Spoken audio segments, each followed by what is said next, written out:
No, it's okay. I was thinking about it. I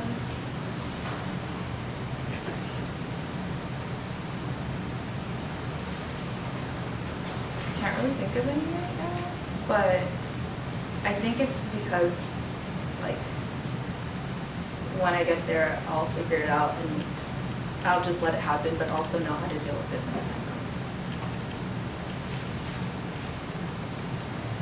Marisol? You said a while ago that you kind of wanted to take on the intern program. What are some things that you saw in this year's intern program that you would like to change for next year? Oh, I think I would want interns to be more hands-on. So like, I know we were doing a lot of the media stuff, but I think it's also really important that like, besides like one intern meeting, like we do another one, because there is a lot to learn from just conducting your own meeting.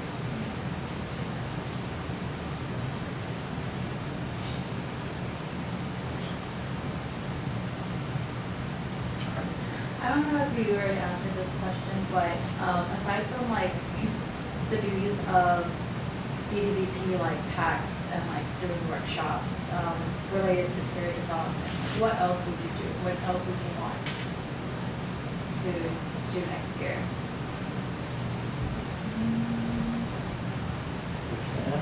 Question.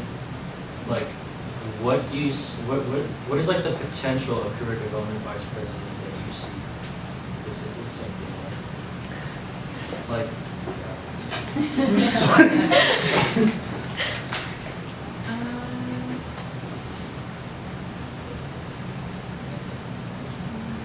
Can you like say that question again? I mean, like the way Shahara worded it though. oh, so Shahara asked, like, aside from what the expectations are of CDVP, such as like workshops and PACs, like how else do you plan on like fulfilling that position outside of just those expectations? Encouraging members to like go out to things. Last quarter, something that I did that really helped me was go to a panel and realize that whatever they were doing I didn't really like. And I mean, yeah, it didn't turn out like, oh yeah, this is what I want to do, but it just helped me learn something new about myself.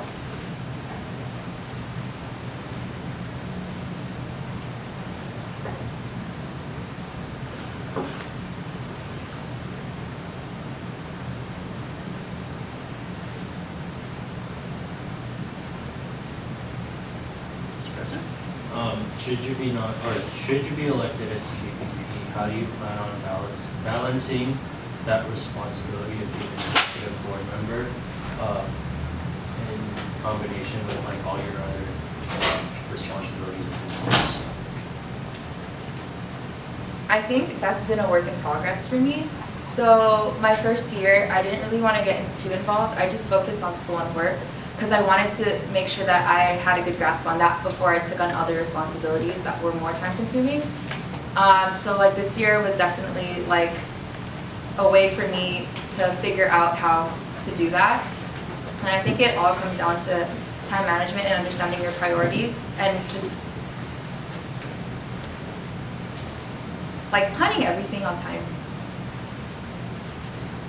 Okay, so this is kind of a long question, but if you were to be appointed the position of career development vice president, you do realize that being a part of an executive board also extends to obligations outside of PASS. So in shorter terms, how would you use the position to strengthen the relationship with the other Alianza organizations if you were given that responsibility? I think a big and easy way to do that is kind of just do co-ops meetings. But the thing is to do it early on in the school year, because kind of once the school year goes on, everyone's kind of already solidified in whatever it is they do. But also, I am friends with other people in the other orgs, and they are also board members. So I think just open communication with them and working with them. Is there anything that you would change with the Alianza board now for you in the future? Like kind of like what you said, to just make all the other orgs like have a good relationship with each other and like do more collabs because they're fun. Something that you said earlier was that you wanted to build a connection with social sciences and social ecology. Mhm. Do you have any ideas yet on how you would pursue that? Talking to the peer academic advisors and also those in charge of the school. Yeah.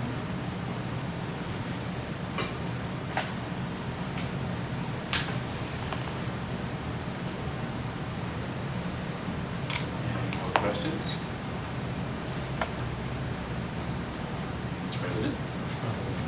Should you become career development vice president and you realize that another board member is in a way like slacking, how would you plan on like addressing that situation or handling it? One, I would look at their personality first to determine how to approach them. Another thing is just kind of just personally talk to them and try to figure out what it is that's going on with their life, or if it's something that they're lacking motivation within themselves, and kind of try to find that again for them. As a board member, you're constantly put under a lot of stress, and that's not necessarily intentional. It's just the way sometimes like things go. How well do you deal with stress or pressure? I just kind of found ways, well, college first of all, stress, but I've just found ways that I personally, or like things that I personally do to relieve my stress. Yeah, and I always turn to those whenever I'm really stressed out.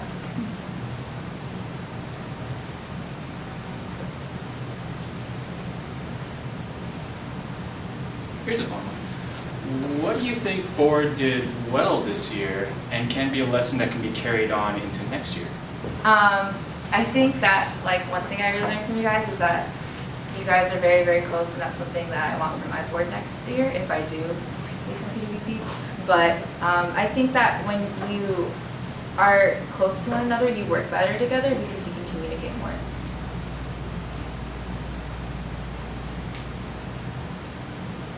Mr. President? What are some of your values and how do you plan on applying them to board? Like personal values. One is like put like 100% to or 110% to everything you do. That's just kind of something that I kind of just grew up with personally. Yeah, it just never felt right to do something but not give it your all. Another thing is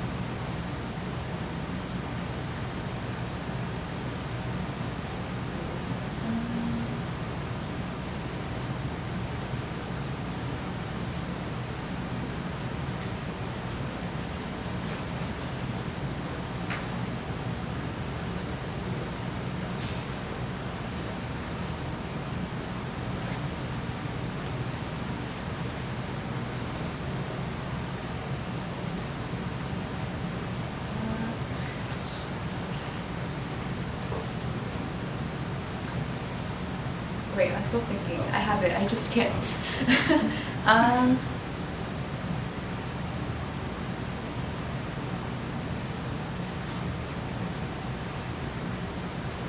I think another thing too is like never give up. I think it's very easy for people to say like I can't do it, it's hard. And yeah, at the moment it's hard, but if you're surrounded by good people and you know and understand yourself well enough, you'll know that like you've been through harder things and it doesn't really matter. Like we'll get through it.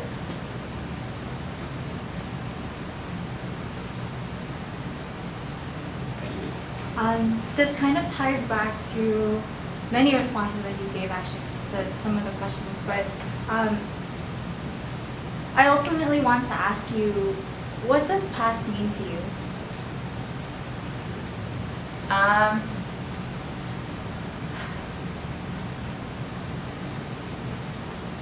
I think for the longest time, I thought like y'all were just really cool people, and like I liked being around that.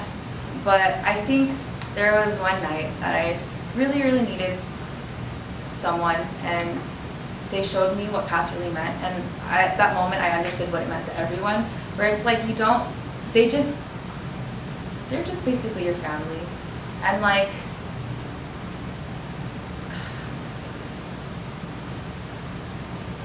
like they will be there even though you don't think that you need them.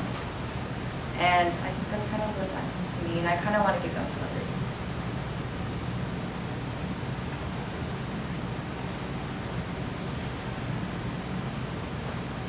Can you tell us about a time where you were like overwhelmed or stressed out and how you handled it? For the longest time, I couldn't decide what my major was. And I was really stressed out about it because I was like, I'm here and like, there's a lot of money going to this, but I don't know what I want. And I think talking about it all the time really helps me, and just being proactive and doing something about it.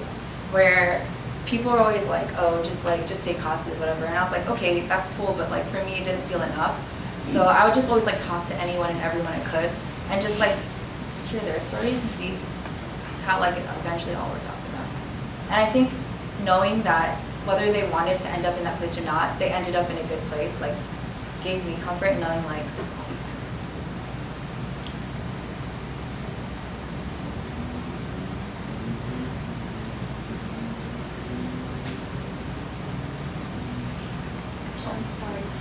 Going back to how you said that PASS is kind of like family, how do you want to keep that going for next year? I think kind of like what certain people did here for me was like kind of just being there when you don't think you need them. I think that not